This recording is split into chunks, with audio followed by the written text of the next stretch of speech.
तो कैसे हैं आप सब। आज जिस एनिमे को हम आपके लिए एक्सप्लेन करने जा रहे हैं उस एनिमे का नाम है किल ब्लू। इस एनिमे के अंदर आपको देखने को मिलता है कि कैसे एक हिटमैन को एक रेक्स काट लेता है। रेक्स मतलब एक तदैया काट लेता है, जिसके बाद हिटमैन एक बच्चे में बदल जाता है। तो उसकी आगे की जिंदगी कैसे होगी ये देखते हैं एपिसोड में। तो इसी के साथ हम स्टार्ट करते हैं किल ब्लू एनिमे की एक्सप्लेनेशन। तो सबसे पहले हमें देखने को मिलता है कि एक ब्लैक कलर की गाड़ी, इसमें से हमारा मेन कैरेक्टर हिटमैन उतरता है और वो फोन पर अपनी बडी के साथ बात करता हुआ जा रहा होता है और उसका बडी उसे बताता है कि जहाँ पे उसको टास्क असाइन किया गया है वहाँ पे 1 या 2 बॉडीगार्ड भी हो सकता है, तो उसे लड़ना भी पड़ सकता है। लेकिन जैसे ही हिटमैन अंदर जाता है तो क्या देखता है कि वहाँ पर एक नहीं बहुत सारे आदमी है और अंदर जाते ही उससे पहला सवाल यही पूछा जाता है कौन हो तो, और हिटमैन उसका जवाब नहीं देता और इसी कारण उसके ऊपर सामने से आदमी बंदूक तान देता है। लेकिन हिटमैन उसी बंदूक को छीनकर उस पर गोली चला देता है और कमरे की सारी लाइटें बंद कर देता है। जिसके बाद वहां से एक आदमी एक ब्रीफकेस लेके भागने की कोशिश करता है, लेकिन हमारा हिटमैन आदमी को भी भागने नहीं देता।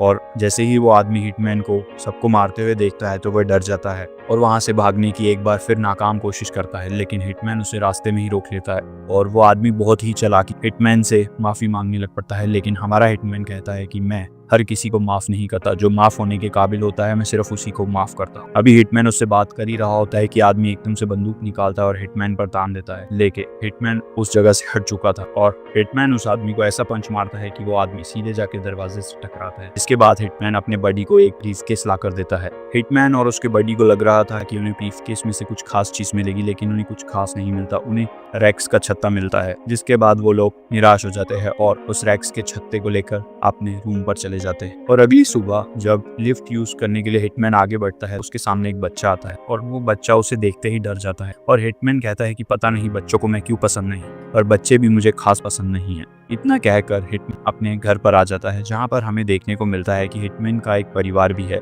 लेकिन अब वो हिटमैन के साथ नहीं रहते। हिटमैन कहता है कि अगर मैं आज हिटमैन का काम नहीं करता तो मैं पक्का एक अच्छा पिता होता। और उसी दौरान हिटमैन का बडी उसके दरवाजे पर आ जाता है, जो कि उसके लिए खाना लेके आया होता है। लेकिन खाना खाने से पहले ही हिटमैन को एक रैक आकर काट लेता है, यानी कि ततैया आकर काट लेता है, जिसके कारण हिटमैन जमीन पर गिर जाता है। और जब हिटमैन की आंखें खुलती हैं तो वो खुद को एक साइंटिस्ट की लैब पर पाता है और वो कुछ समझ पाता उससे पहले ही वहाँ पे जो साइंटिस्ट थी वो उससे सवाल पूछती है कि तुम मुझे बताओ कि तुम्हारा नाम क्या है, और हिटमैन अपना नाम यूजो ओगामी बताता है। जिसके बाद वो पूछती है कि तुम्हारा और मेरा रिश्ता क्या है। ओगामी बताता है कि तुम मेरी एक्स वाइफ हो। इसके बाद साइंटिस्ट बोलती है कि तुम फिक्र मत करो, तुम्हारी याददाश्त एकदम ठीक है, और वो तभी उसे एक शीशा देती है। जैसे ही ओगामी शीशे में खुद को देखता है तो उसकी आंखें फटी की फटी रह जाती है, क्योंकि ओगामी अब एक बच्चे के रूप में बदल चुका था। जिसके बाद ओगामी पूरी तरह से संतुलन खो देता है और वो अपनी एक्स वाइफ से कहता है जल्दी से जल्दी मुझे ठीक करो। लेकिन वो कहती है कि हम कोशिश कर रहे हैं और इसमें शायद से सालों लग जाएं।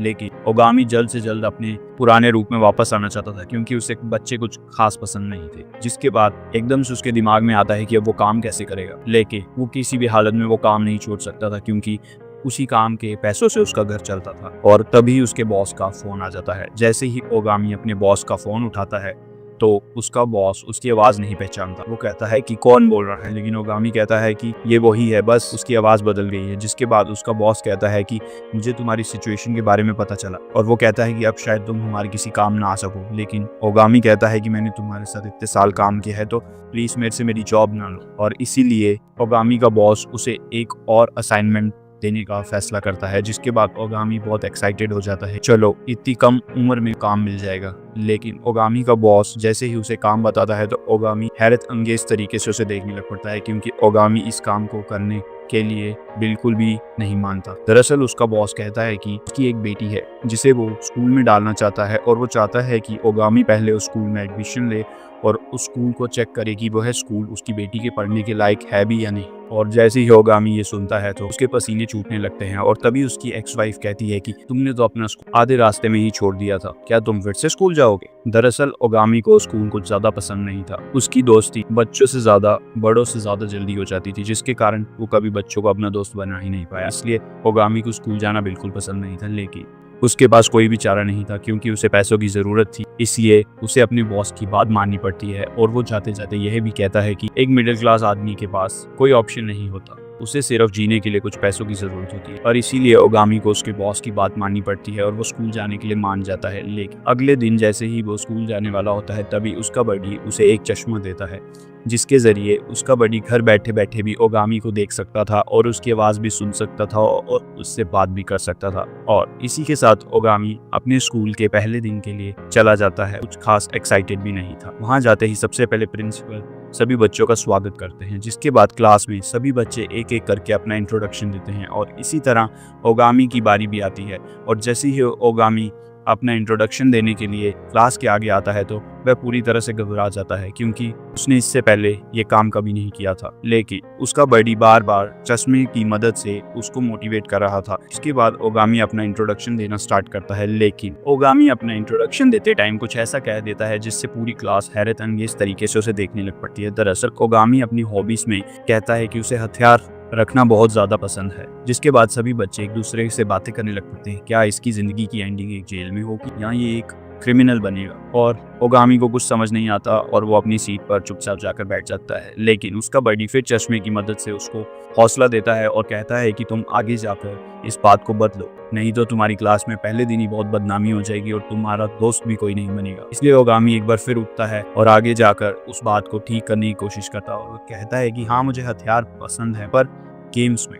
और ये सुनकर तो बच्चे और अजीब रिएक्ट करते हैं, क्योंकि ओगामी के चेहरे के एक्सप्रेशन कुछ और कह रहे थे। और इसी के साथ ओगामी का फर्स्ट डे स्कूल में खत्म हो जाता है। लेकिन जाने से पहले जब ओगामी स्कूल के शूज अपने रैक में रख रहा होता है तभी दो लड़कियां उसके पास से गुजरती हैं और उसमें से एक लड़की ओगामी से टकरा जाती है और उसकी दोस्त मजाक में कहती है कि तुम उससे क्यों टकराई, अभी वो हथियार निकाल कर तुम्हें शूट कर देगा। इसके बाद वो दोनों हंसते हुए वहां से चले जाती हैं और ओगामी का बडी जो कि चश्मे पे ये सब सुन रहा होता है वो भी कहता है, लो बॉस, हो गई ना बेइज्जती। लेकिन जैसे ही ओगामी घर पहुंचता है तो उसका बडी उसे बहुत ही स्वादिष्ट खाना खिलाता है और उसकी मम्मी की तरह बिहेव करने लगता है। वो कहता है कि अब तुम स्कूल जाते हो, तुम एक अच्छे बच्चे की तरह अब अपना होमवर्क करोगे और रोज पढ़ोगे। तो ओगामी कहता है, तुम मेरी मम्मी बनने की कोशिश ना करो, मैं देख लूंगा मुझे क्या करना है। लेकिन ओगामी का बडी कहता है कि बॉस, मैं तो बस इतना कहना चाहता हूँ कि बस अपनी आइडेंटिटी किसी तरह छुपा कर रख, उसे रिवील मत होने देना। और अगले दिन ओगामी को स्कूल में दिखाया जाता है जहाँ पर ओगामी की मैथ की क्लास चल रही होती। स्टार्टिंग में ओगामी को बिल्कुल इंटरेस्ट नहीं आता और वो मन में ख्याल बना रहा था कि इससे अच्छी ज़िंदगी तो मेरी हिटमैन की थी, जहाँ पे मैं बहुत ही आसानी से कोई ना कोई टास्क पूरा करके पैसे कमा लेता था। यहाँ पर मुझे क्लासेस अटेंड करनी पड़ रही हैं। दरअसल ओगामी को पढ़ना बिल्कुल पसंद नहीं था, लेकिन रैक के काटने के कारण ओगामी की सोचने समझने की शक्ति बहुत ज़्यादा बढ़ चुकी थी। इसलिए ओगामी जैसे ही थोड़ा सा ध्यान ब्लैक बोर्ड की तरफ लगाता है तो उसे सब समझ आने लग पड़ता है, जिसके बाद ओगामी को पढ़ने में भी बहुत ज़्यादा इंटरेस्ट आने लग पड़ता है और ओगामी को हर सब्जेक्ट बहुत अच्छे से समझ आ रहा था। इसीलिए ओगामी को जब भी फ्री टाइम मिलता है तो वो अपनी पुरानी लाइफ को साइंस के साथ कंपेयर करके देखने लग पड़ता है कि किस तरह से वो एक बुलेट फायर करता था और उसके अंदर क्या क्या साइंस लग रही थी। और उसे इस बात का भी बहुत ज़्यादा दुख होता है कि पहले वो क्यों नहीं पढ़ा और वो पढ़ाई के देवता से भी माफ़ी मांगता है कि ना जाने उसने पढ़ाई क्यों नहीं की, जबकि पढ़ाई तो बहुत मज़ेदार है और उसे इसमें बहुत ज़्यादा मज़ा आ रहा है। इसके बाद हमें ओगामी के घर का सीन दिखाया जाता है जहाँ पर ओगामी का बडी उसे खाना खाने के लिए बुलाने आता है, लेकिन उसका बडी क्या देखता है कि ओगामी टेबल पर बैठकर पढ़ रहा है और जैसे ही ओगामी का बडी ये देखता है तो वो पूरी तरह हैरान हो जाता है, क्योंकि उसके बॉस को तो पढ़ना बिल्कुल पसंद नहीं था। लेकिन ओगामी उसे कहता है कि तुम मुझे डिस्टर्ब मत करो, मुझे मेरा होमवर्क भी करना है और कल की क्लासेस की तैयारी भी करनी है। कि भाई ये क्या हो गया, हथियारों से खेलने वाले को किताबों से प्यार, ऐसा तो मैंने कभी देखा ही नहीं।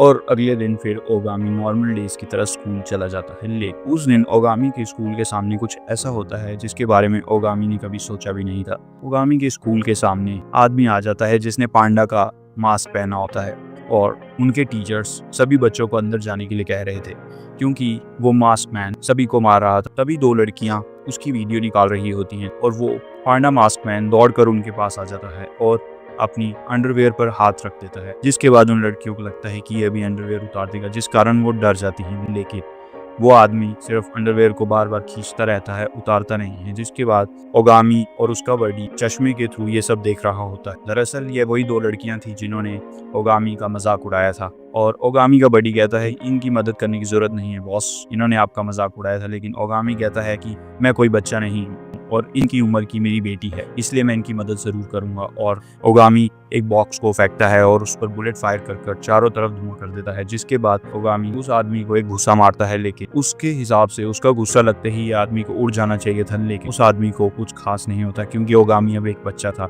लेकिन तभी वो आदमी अपने अंडरवेयर के अंदर हाथ डालता है और एक बॉम्ब निकाल देता है और ओगामी ये देखकर पूरी तरह से हैरान हो जाता है क्योंकि ओगामी को लगता है कि तुझे और कोई जगह नहीं मिली ये रखने के लिए। और फिर ओगामी उसके अंडे फोड़ देता है, जिसके बाद ऑमलेट बनना तो तय था और वो आदमी वहीं गिर जाता है और ओगामी उस बॉम्ब को दूर गिरा देता है।